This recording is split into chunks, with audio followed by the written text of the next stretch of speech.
नमस्कार दोस्तों, जय श्री कृष्ण, राधे राधे।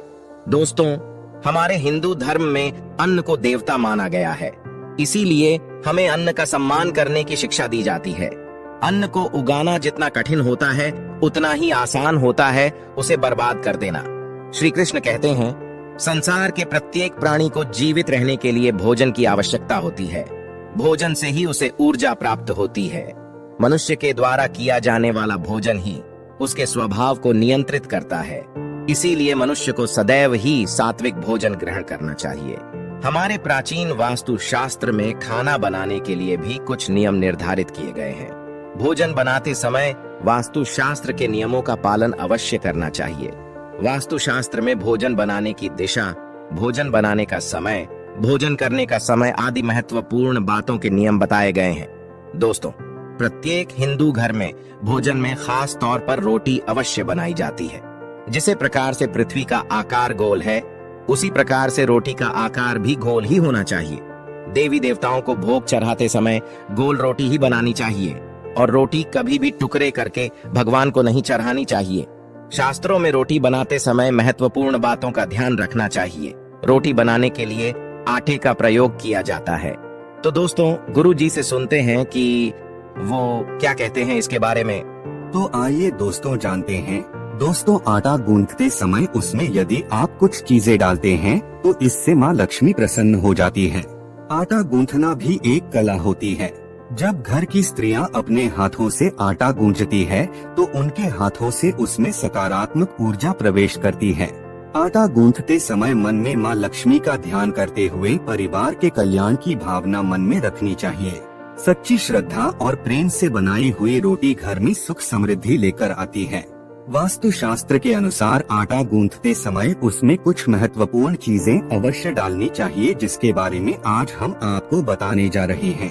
अगर आप नित्य आटा गूंथते समय उसमें ये चीजें मिलाते हैं तो आपको निश्चित ही शुभ परिणाम प्राप्त होंगे। माँ लक्ष्मी आपसे अत्यंत प्रसन्न होगी और घर में सुख समृद्धि आएगी। तो चलिए जान लेते हैं रसोई घर में भोजन बनाते समय कौन से नियमों का पालन करना चाहिए और आटा गूंथते समय उसमें कौन सी चीजें डालनी चाहिए। दोस्तों, हम खाना मुख्य रूप से घर के रसोई घर में ही बनाते हैं, इसीलिए सबसे पहले तो हमें ये देखना चाहिए कि हमारा रसोई घर वास्तु शास्त्र के नियमानुसार सही जगह पर बना हुआ है या नहीं। वास्तु शास्त्र के अनुसार हमारे घर में रसोई घर हमेशा दिशा में होना चाहिए, अर्थात पूर्व और दक्षिण के मध्य की दिशा में रसोई घर होना बहुत ही शुभ फलदायी होता है। इस दिशा में रसोई घर होने से खाना बनाने वाले व्यक्ति का स्वास्थ्य अच्छा रहता है और उसे खाना बनाने में उत्साह भी आता है। वास्तु के अनुसार अगर रसोई घर दक्षिण पूर्व की दिशा में हो तो माँ लक्ष्मी की कृपा बनी रहती है। साथ ही हमें इस बात का भी ध्यान रखना चाहिए कि हमें हमेशा पूर्व और उत्तर दिशा की ओर मुख करके भोजन ग्रहण करना चाहिए। इस दिशा में मुख करके भोजन करने से मनुष्य के जीवन में कभी दुर्भाग्य नहीं आता है। भोजन बनाते समय ध्यान रहे कि भोजन कभी भी क्रोध की अवस्था में अथवा दुखी मन से नहीं बनाना चाहिए। भोजन बनाते समय मन को शांत रखना चाहिए और प्रत्येक क्षण माँ अन्नपूर्णा का स्मरण करना चाहिए।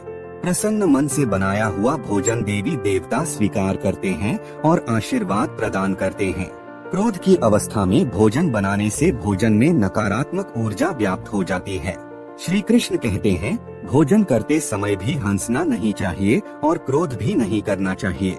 पहले 3 निवाले खाते समय बोलना नहीं चाहिए और भोजन का कभी अनादर नहीं करना चाहिए। खाना बनाते समय रसोई घर हमेशा साफ और स्वच्छ रहना चाहिए और भूलकर भी कभी बाहर पहनने वाले चप्पल और जूते रसोई घर में नहीं लाने चाहिए। रसोई घर में लक्ष्मी का निवास होता है। इस स्थान पर गंदगी होना दरिद्रता की निशानी होती है। जिससे स्थान पर लक्ष्मी होती है उस स्थान को हमेशा ही स्वच्छ रखना चाहिए। अगर रसोई घर स्वच्छ हो तो कभी दुख दरिद्रता का सामना नहीं करना पड़ेगा। अस्वच्छ तरीके से बनाए गए भोजन का भोग भगवान कभी स्वीकार नहीं करते हैं।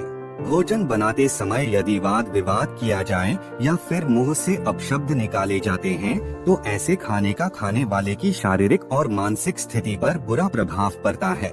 खाना बनाते समय उसे बार बार चख कर नहीं देखना चाहिए। इससे खाना झूठा होता है, जिसे किसी अन्य व्यक्ति को खिलाने से हमें हानि होती है और भगवान को तो अपना झूठा खाना प्रसाद के रूप में खिलाना महापाप के समान है।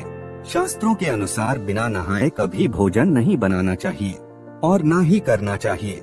भोजन हमेशा ही स्नान करके शुद्ध होकर ही बनाना चाहिए। रसोई घर में चूल्हा जलाते समय अग्नि देव का स्मरण अवश्य करना चाहिए। ऐसा करने से अग्नि देव प्रसन्न होते हैं और मनुष्य को दीर्घ आयु की प्राप्ति होती है। माँ अन्नपूर्णा का स्मरण करते हुए भोजन बनाने से घर में कभी भी अन्न और धान्य की कमी नहीं रहती है। वास्तु शास्त्र के अनुसार भोजन कभी भी टूटे फूटे बर्तनों में नहीं करना चाहिए। भोजन हमेशा ही स्वच्छ बर्तनों में करना चाहिए। हाथ पर लेकर रोटी कभी नहीं खानी चाहिए। रोटी को हमेशा बर्तन में रखकर ही खाना चाहिए। हाथ पर रखकर रोटी खाने से दुर्भाग्य आता है। कढ़ाई में अथवा तवे पर कभी भोजन नहीं करना चाहिए, इससे राहु दोष उत्पन्न होता है। आइए अब हम जानते हैं आटा गूंथते समय हमें किन बातों का ध्यान रखना चाहिए और आटा गूंथते समय उसमें क्या डालना चाहिए जिससे माँ लक्ष्मी की कृपा हमें प्राप्त हो।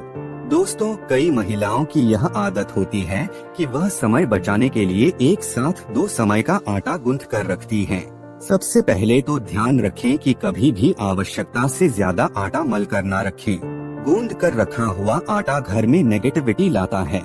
गूंद कर रखे हुए आटे से बीमारियों को आमंत्रण मिलता है। साथ ही इस आटे की रोटियां खाने से व्यक्ति के मानसिक स्वास्थ्य पर भी इसका दुष्प्रभाव पड़ता है। गूंथा हुआ आटा बुरी शक्तियां को भी आकर्षित करता है, इसीलिए जरूरत से ज्यादा आटा मल कर रखने से घर पर अशुभ प्रभाव पड़ता है। हिंदू धर्म के अनुसार जब भी घर में किसी की मृत्यु होती है तो मृत आत्मा की भूख को शांत करने के लिए आटे के छोटे छोटे गोले बनाकर उन्हें पानी में बहाया जाता है। इसे पिंड कहते हैं और इन गोलियों पर किसी तरह का निशान नहीं बनाया जाता है। इसीलिए महिलाएं रोटी बनाने के लिए आटा गूंदने के बाद जब आटे का गोला बन आती है तो उस पर अपनी उंगलियों से निशान जरूर बना देती है, जो यह दर्शाता है कि यह आटा मृत व्यक्तियों के लिए नहीं है बल्कि घर के सदस्यों के लिए ढा गया है। आप आटा गूंदते समय उस पर श्री अवश्य लिखें अथवा ओम अवश्य लिखें। इसके आपको बहुत ही शुभ परिणाम प्राप्त होंगे। माँ लक्ष्मी की कृपा आपको प्राप्त होगी। दोस्तों, रसोई घर में आटे की पहली रोटी गौमाता की और आखिरी रोटी कुत्ते के लिए निकाली जानी चाहिए, जिससे घर में कभी दोष निर्माण नहीं होगा। गाय को रोटी खिलाने से माता कामधेनु का आशीर्वाद मिलता है और हर मनोकामना पूर्ण होती है, और कुत्ते को आखिरी रोटी खिलाने से सभी ग्रह दोष समाप्त होते हैं। दोस्तों, आटा गूंदते समय हम उसमें नमक तो मिलाते ही हैं, लेकिन यदि नमक के साथ थोड़ा सा घी और चुटकी भर शक्कर भी मिला दें तो ये बहुत शुभ होता है। शक्कर, नमक, आटा, बाकी सभी सफेद रंग की चीजें होती हैं, जिनका संबंध शुक्र ग्रह और चंद्रमा से है। इसलिए ये चारों वस्तुएं एक साथ मिलकर हमारे शुक्र और चंद्र ग्रह मजबूत बनाती है और इन दोनों के सभी शुभ फल हमें प्राप्त होते हैं। तो दोस्तों, इस प्रकार से वास्तुशास्त्र में रसोई घर में बनाए जाने वाले भोजन से संबंधित महत्वपूर्ण बातें बताई गई हैं। अगर यह जानकारी अच्छी लगी तो वीडियो को लाइक जरूर करें, कमेंट में जय श्री कृष्ण अवश्य लिखें, साथ ही चैनल को सब्सक्राइब जरूर करें। और हाँ, इस वीडियो से कोई भी सवाल है तो आप कमेंट बॉक्स में जरूर लिखें। धन्यवाद।